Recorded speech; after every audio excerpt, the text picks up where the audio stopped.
Bienvenue dans l'univers Aloe Vera Atmosphère. Aujourd'hui, nous allons parler de repos avec un ingrédient surprise qui est quoi? La Bible. Oui, la Bible.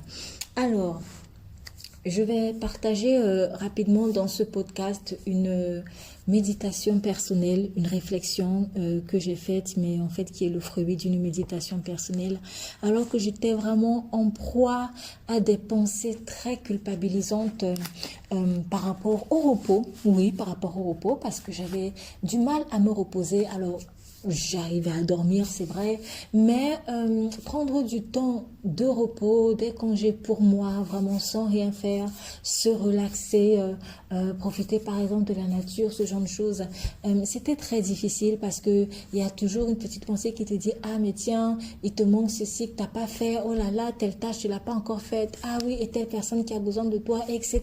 Et comment va un tel, et comment va... » Bref, il y avait vraiment toujours ces voix assez culpabilisantes qui m'empêchaient de prendre du temps pour moi. Et bien sûr, en tant que chrétienne, ça interférait dans ma relation avec Jésus. Alors, j'ai lu ce petit passage dans Cantique des Cantiques, chapitre 1, verset 3. Si vous ne connaissez pas ce livre, je vous invite à le lire. Alors, Cantique des Cantiques 1, verset 3 dit « Tes parfums ont une odeur suave, ton nom est un parfum qui se répand, c'est pourquoi les jeunes filles t'aiment. » Alors, vous comprendrez pourquoi plus tard je fais allusion à ce passage. Mais lorsque je l'ai lu au début, en fait, je n'ai pas compris pourquoi est-ce que Dieu m'emmenait là-dedans. Et puis, de plus en plus, j'ai réalisé que, mais en fait, il y a dans le livre des Cantiques, cette relation entre le bien-aimé, la bien-aimée, cet homme et cette femme qui se cherchent, qui se font des poésies, qui s'aiment, qui se désirent. Et malheureusement, parfois, ils sont comme empêchés. Ils sont empêchés par des voix étrangères. Alors, ce n'est pas une chose nouvelle. Ce n'est pas une chose nouvelle. Lorsque vous lisez le livre de Matthieu 26, versets 6 à 13, par exemple, ici, vous voyez une femme qui... vient adorer Jésus en lui versant du parfum sur la tête. Et les disciples de Jésus, ils sont indignés, ils se disent « Ah, mais on aurait pu vendre ce parfum à 300 deniers et le donner aux pauvres. » Bon, voilà, vous voyez, ils disent que il faut donner le parfum, il faudra l'argent de la revente aux pauvres. Et c'était précisément Judas qui avait fait cette remarque. Et la Bible précise que Judas, en réalité, en lui disant, il ne pensait pas aux pauvres, mais comme il était voleur, il voulait se servir dans la caisse. Mais en tout cas, quoi qu'il en soit, voilà des propos, des pensées, des réflexions culpabilisantes pour ces femmes qui voulaient simplement adorer Jésus. Et c'était un acte d'adoration. Pourquoi? Parce que ce qu'elle a versé sur lui, ce parfum-là, en fait, c'était un parfum de très grande valeur. C'est comme si, en fait, vous donnez toute votre maison, vous n'avez plus rien. Mais alors là, vous n'avez plus rien.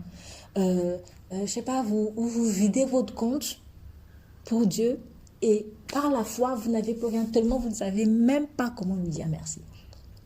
Donc, c'était pas juste Jésus, je vais te donner, je sais pas moi, 1000 euros sur les 10 000 que j'ai en caisse, mais en fait, je te donne tout.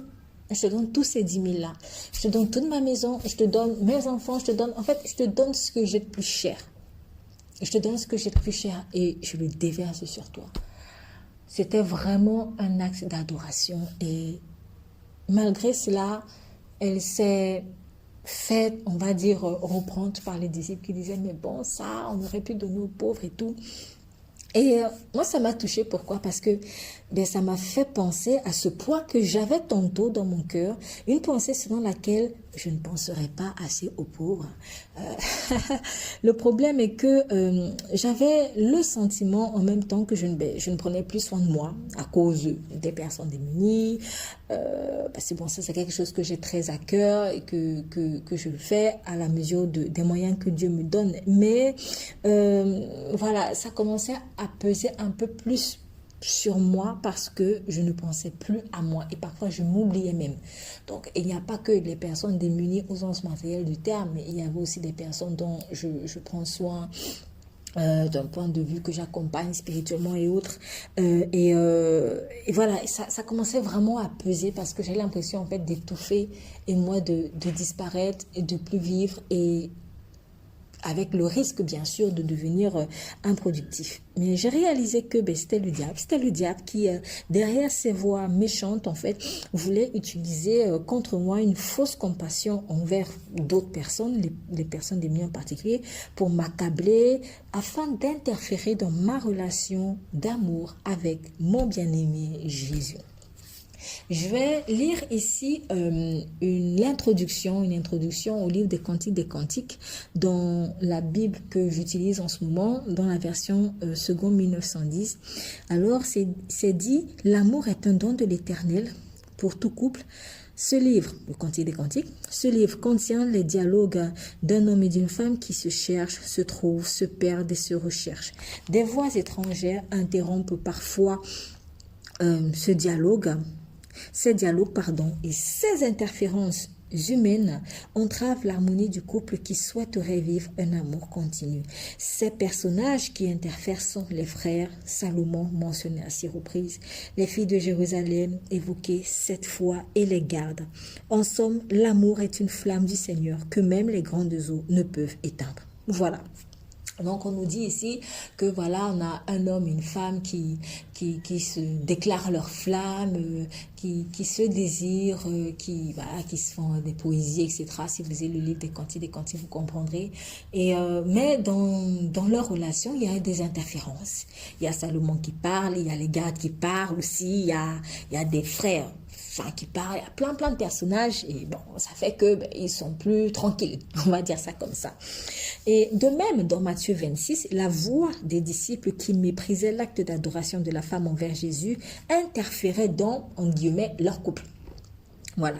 Tout ce qu'elle désirait, cette femme, c'était de vivre une intimité avec son bien-aimé sans être perturbée et lui aussi le désirait. Bon, alors, pourquoi est-ce que je parle de couple entre guillemets? Parce que n'oublions pas que Jésus, en fait, voit son Église comme son épouse. Toute personne qui croit en Jésus-Christ, qui marche selon Jésus-Christ vraiment, fait partie de son épouse qui est l'Église. Donc, voilà. Donc, par exemple, moi, je me considère quelque part en couple avec Jésus-Christ. Tout disciple véritable de Jésus vraiment voit les choses de cette manière. Donc, tout ce que cette femme désirait, c'était de vivre un moment d'intimité avec son Dieu, avec son bien-aimé, sans être perturbée. Et lui aussi le désirait et l'appréciait. L'autre voix qui avait interféré dans leur union, c'était la question des pauvres, que la voix des disciples avait invité sur le tapis. Ah, mais on aurait pu vendre ces 300 deniers et les donner aux pauvres. Bref, comme si maintenant on voulait la faire culpabiliser parce qu'elle n'aurait pas assez pensé aux pauvres et elle aurait plutôt gaspillé en fait ce bien-là en fait au pied de Jésus. Bon, en tout cas, toute voix, toute activité ou toute personne dont la voix interfère dans mon couple, c'est comme ça que j'ai vu ça, dans mon couple avec Jésus, lorsque je suis en train de vivre un moment d'intimité avec lui, est une voix étrangère que l'ennemi de mon âme utilise pour m'empêcher de savourer mon intimité avec Jésus. Se relaxer, se reposer, penser à son bien-être sont des occasions de se recentrer sur ma relation avec Jésus, car en effet, souffler, c'est dire Yahweh. Bon, je ne vais pas rentrer dans les détails de ça aujourd'hui, mais en tout cas, j'ai découvert que quand on fait, en fait, on est en train de dire Yahweh. Bon, ce sera peut-être pour un autre podcast.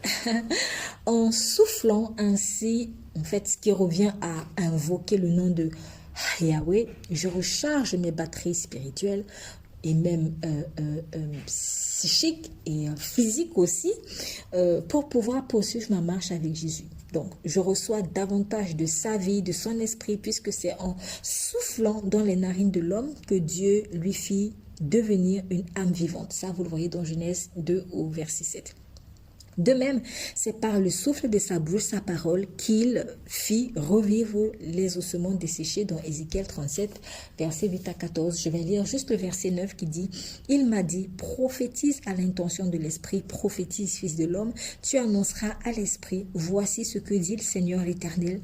Esprit vient des 4 vents, souffle sur ses morts et qu'il revive. Ainsi, reprendre son souffle, c'est laisser le Saint-Esprit me donner, ou mieux me redonner de sa vie, de sa vigueur, de son énergie. Reprendre son souffle, c'est donner l'occasion au Saint-Esprit de multiplier mes forces conformément à ce mandat originel. Multipliez-vous, soyez féconds, remplissez la terre et l'assujettissez. Ça, c'est Dieu qui le dit à Adam et Ève dans Genèse 1, verset 28.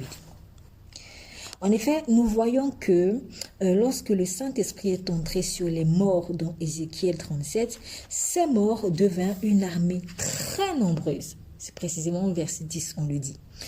Donc, qu'est-ce que ça implique pour moi? Ça implique que chaque fois que je prends le temps de souffler, je deviens nombreuse, entre guillemets. Bon, c'est pas très correct de dire ça en français, mais je crois que vous comprenez ce que je veux dire.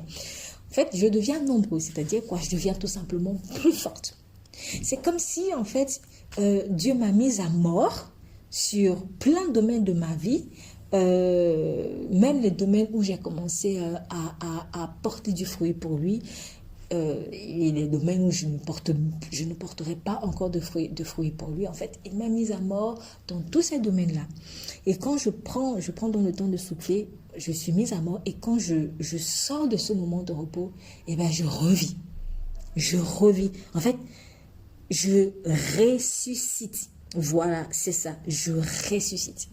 Donc, après avoir vu les choses de cette manière et après bien sûr avoir expérimenté la force, la vigueur tant spirituelle, émotionnelle et physique que m'accordait vraiment le repos, mais dans l'intimité avec Jésus, eh bien j'ai compris pourquoi est-ce que le diable combat beaucoup le repos. Nous poursuivons une prochaine fois, on va s'arrêter là, mais vraiment rien qu'avec ces petits mots, j'espère vous avoir un peu intéressé vraiment par rapport à la question du repos dans une vision biblique, et je vous invite vraiment à ne plus culpabiliser. Pensez à vous aussi, d'ailleurs pensez à vous d'abord, parce que il est écrit: tu aimeras le Seigneur ton Dieu de tout ton cœur, de toute ton âme, et tu aimeras ton prochain comme toi-même. Donc tu dois aimer Dieu et tu dois aimer ton prochain, mais comme toi-même, c'est-à-dire qu'entre Dieu et ton prochain, il y a toi. Donc vraiment prendre soin de soi, c'est hyper important. En prenant soin de toi, tu pourras mieux prendre soin des autres. En tout cas, aujourd'hui, moi je vois les fruits, je suis très heureuse de cela et je remercie énormément Dieu pour cette grâce. On fait une petite prière. Père, je te remercie pour une personne qui écoute ce podcast. Je te prie vraiment que tu lui accordes le repos dont elle a besoin. Tu bénis son sommeil, aide-la ou aide-le à ne plus culpabiliser, Seigneur, quand elle doit prendre du temps pour elle-même. Seigneur, je prie en particulier pour une maman, par exemple, qui a beaucoup d'occupations, beaucoup d'enfants. Seigneur, accorde-lui la grâce de souffler. Merci de pouvoir pour des aides afin qu'elle puisse reprendre des forces pour elle-même. Au nom de Jésus-Christ, nous prions. Amen. Tu es béni.